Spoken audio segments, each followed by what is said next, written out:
ہود علیہ السلام اور ان کی قوم عاد۔ ہود علیہ السلام کو ان کی قوم عاد کی طرف رسول بنا کر بھیجا گیا۔ قوم عاد کو ارم بھی کہتے ہیں۔ ان کے خیموں یا مکانات میں بہت سے ستون تھے، جن کی وجہ سے یہ لوگ ستون والے کہلاتے تھے۔ یہ بڑے طاقتور اور قد آور تھے، اور ان جیسی قوم دنیا میں پیدا نہیں کی گئی۔ یہ لوگ مقام احقاف میں پیدا آباد تھے۔ احقاف یمن میں ایک پہاڑ ہے جو عمان اور حضر موت کے درمیان ہے، سمندر کے کنارے پر۔ اور یہ قوم عاد پہلے لوگ تھے جنہوں نے شرک اور بتوں کی عبادت شروع کی۔ طوفان کے بعد اللہ نے ان کے بھائی ہود کو بھیجا۔ حضرت ہود علیہ السلام نے دعوت و تبلیغ شروع کی اور قوم سے کہا، اللہ تعالیٰ سے ڈرو، اللہ کی عبادت کرو، اس کے علاوہ کوئی تمہارا نہیں، اللہ نہیں شریک، اور تمام گناہوں سے توبہ کرو۔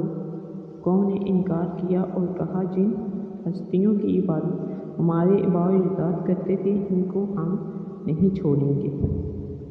اگر آپ سچے ہیں تو عذاب لے آئیں۔ بالآخر حضرت ہود علیہ السلام نے فرمایا، اگر تم میری نصیحت سے منہ موڑتے ہو تو میری ذمہ داری ختم ہو گئی، اب تم اپنے فعل کے خود ذمہ دار ہو۔ دیکھو، خبردار ہو جاؤ، عنقریب تم پر اللہ کا عذاب نازل ہوگا۔ اللہ کا عذاب۔ اگر قوم عاد اپنے رسول کو مسلسل جھٹلاتے رہے تو اللہ تعالیٰ نے اپنا ہلاکت خیز عذاب بھیج دیا، اور وہ عذاب بڑا سخت اور دردناک تھا۔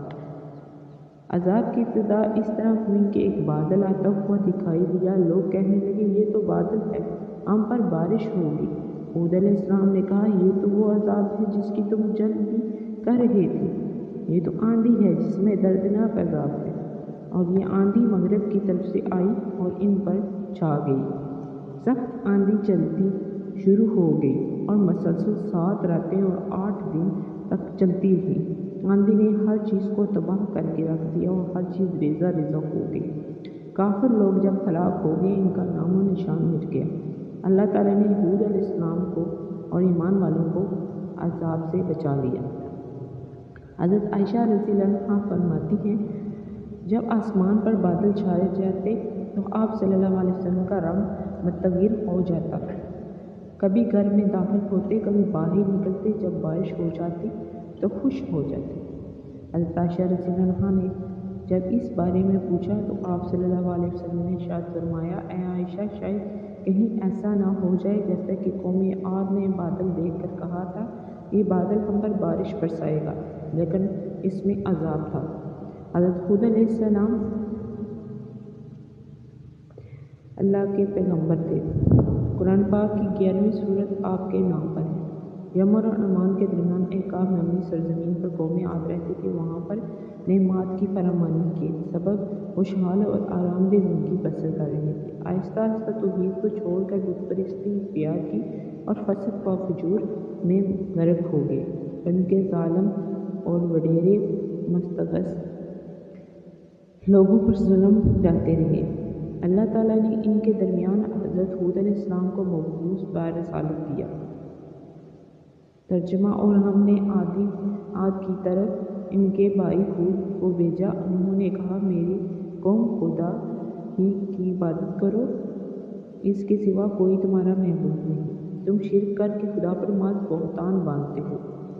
حضرت ہود علیہ السلام نے قوم کی ہدایت کے لیے نہایت کوشش کی، مگر چند افراد کو چھوڑ کر کسی نے ان کی تصدیق نہیں کی اور ان کی نصیحتوں پر یقین نہیں کیا اور اسے خود سے دور کیا۔